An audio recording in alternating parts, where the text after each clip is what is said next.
We want to be able to have Alberta sovereignty within a united Canada, but we also would like to see Team Canada be on Team Alberta for once. Be on Team Alberta for once.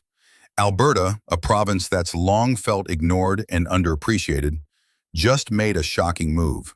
It's officially announced its intent to separate from Canada, with 37% of Albertans already supporting independence, and that number set to soar.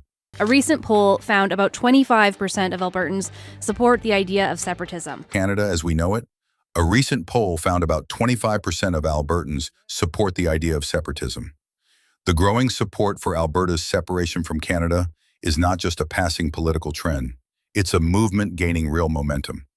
Recent data shows that 37% of Albertans are now in favor of independence. That's not a small number.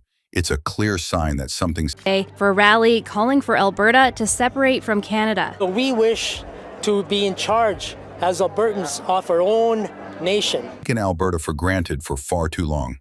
Hundreds gathered on the steps of the Alberta legislature today for a rally calling for Alberta to separate from Canada. We wish to be in charge as Albertans of our own nation. Now, one of the key driving forces behind the surge in support is the Alberta Prosperity Project. This grassroots organization has already gathered over 66,000 members, each one passionate about pushing for change. It's not just a group of disillusioned individuals airing their frustrations or grievances online. These are everyday Albertans, farmers, business owners, lawyers, and professionals who are actively organizing, rallying support. Alberta needs a binding independence referendum. It needs to set the boundaries clear with the rest of Canada. That Confederation is broken. It isn't working. It needs to set the boundaries clear with the rest of Canada. That Confederation is broken. It isn't working. What's important to understand is that this movement is more than just political noise or a few angry voices in the crowd. This isn't simply about people complaining about the government. It's about genuine frustration that has been simmering for years. People feel betrayed by a system that has overlooked their needs, especially when it comes to Alberta's oil and gas industry, which is the backbone of the province's economy. There's a growing belief that Alberta, with its wealth of resources, could do much better on its own without being held back by federal policies. That is a record they can't run away from. I've seen nothing to indicate that they're going to change course on that. In fact, the new Prime Minister has written his book on values, and one of his values is to phase out the oil and gas industry. So the question is, why is this shift happening now? Well, for one, the leadership in Ottawa, particularly under Prime Minister Mark Carney, has left many Albertans feeling disconnected from the political decisions that directly affect them. The federal government's stance on issues like energy policies, carbon taxes, and equalization payments have been seen as unfair by many in the province. People feel that they're being asked to foot the bill for policies to benefit other regions while their own needs are ignored. Given the number of Conservatives elected in the province with a Liberal minority government, Albertans might not see themselves reflected in Ottawa. Alberta's frustration with Ottawa has been building for years, and it's hard not to understand why. The province feels like it's constantly being ignored by the central government in Ottawa, with its concerns often brushed aside or completely overlooked. For many Albertans, this sense of being unheard isn't just a minor inconvenience. It's a serious issue that's driving many to question whether it's even worth being part of Canada anymore. Equalization payments are based on a province's ability to raise revenue and generate taxes. Alberta hasn't received a transfer payment since 1961, and while it may be hard to believe, Alberta's economy, even today, is tops in the country. One of the most significant points of contention is the equalization payment system. Alberta has been sending billions of dollars to other provinces through equalization with very little in return.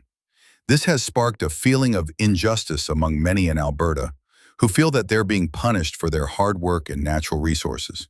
After all, Alberta is one of the wealthiest provinces in Canada, largely because of its oil and gas reserves. Yet it's expected to keep funding other provinces that, in their view, don't pull their weight economically. It's like being told to keep working hard and paying the bills while other people get to spend the money without contributing as much. That's a really tough. As she invites the Prime Minister to work with her government to reset the relationship between Ottawa and Alberta with meaningful action, adding the majority of Albertans are deeply frustrated the same government that attacked the provincial economy for the past 10 years has returned. What's even more frustrating, She says she invites the Prime Minister to work with her government to reset the relationship between Ottawa and Alberta with meaningful action, adding the majority of Albertans are deeply frustrated. The same government that attacked the provincial economy for the past 10 years has returned. What's even more frustrating is the feeling that Ottawa's decisions are being made with very little regard for Alberta's unique needs and priorities.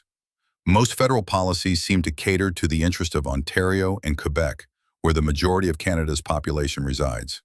Now, What I have been asking for is an election right away. We need to make sure that whichever way this gets resolved, that we have somebody at the table for 4 years who can negotiate a renewed Canada-US free trade agreement. onto Alberta, even when they don't make sense for the province's economy or their natural way of life. What I have been asking for is an election right away. We need to make sure that whichever way this gets resolved, that we have somebody at the table for 4 years who can negotiate a renewed Canada-US free trade agreement. Mark Carney's rise to power as Canada's Prime Minister is a major turning point in the growing frustration in Alberta. What makes his appointment even more upsetting to so many Albertans is that he wasn't willingly elected by the people. For many in Alberta, this feels like a slap in the face, like the central government has completely ignored the will of the people. When you combine that with the fact that Carney has no real political experience, it's pretty easy to see why so many people feel disconnected from the leadership that's now in charge. The frustration is even more intense because of who Carney is. He's a former banker, not a career politician with a deep understanding of Canadian issues or what drives the country's diverse provinces. For Alberta, a province rooted in hard work and the oil and gas industry, Carney's background is almost the complete opposite of what they value. He spent much of his career working at the Bank of Canada and the Bank of England, dealing with global finance and policy. His expertise is in international economics, not in understanding the daily struggles of a province that's built on oil rigs, farms, and blue-collar labor forces. What's really added fuel to the fire is Carney's push for what some people in Alberta see as a climate utopia agenda.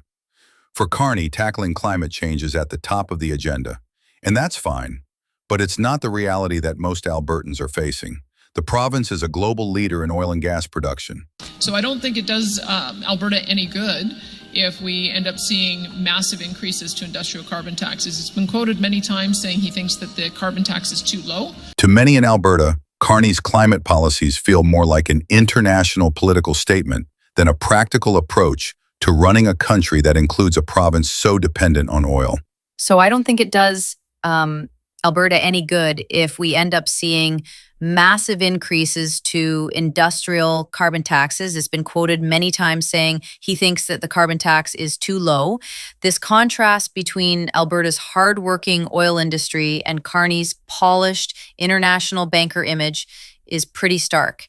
Alberta's economy has been built on energy, natural resources, and hard physical labor. It's a place where people pride themselves on getting their hands dirty to build something tangible. Carney, on the other hand, has spent his life navigating the world of global finance, attending climate summits, and making decisions that impact people far removed from the oil fields and ranches of Alberta.